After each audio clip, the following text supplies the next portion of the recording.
So how do you go from spray and pray marketing to sending the right message to the right person at exactly the right time? That is where HubSpot's powerful list segmentation comes into play. So guys, within HubSpot, there are two types of lists: active and static lists. Active lists are dynamic. As contacts meet or no longer meet your criteria, they're automatically added or removed from the list in real time. So for example, an active list could be contacts who visited our pricing page in the last 7 days, or leads with a lead score above 50.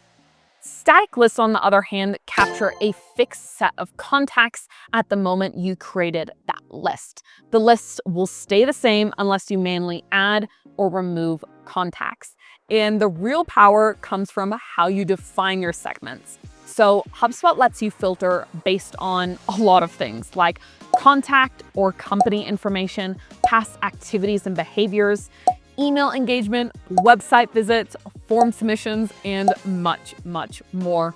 You can even combine these filters using and/or logic to create precisely targeted segments, such as contacts with CEO as their job title who visited our pricing page in the last 7 days.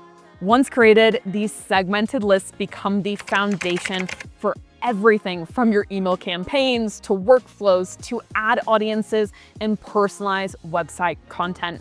Now, this is the traditional way, but now we're in the AI era. So instead of having to manually build your list, you can simply describe the contacts you want using a prompt, and HubSpot's list assistant will be able to handle all the filtering for you.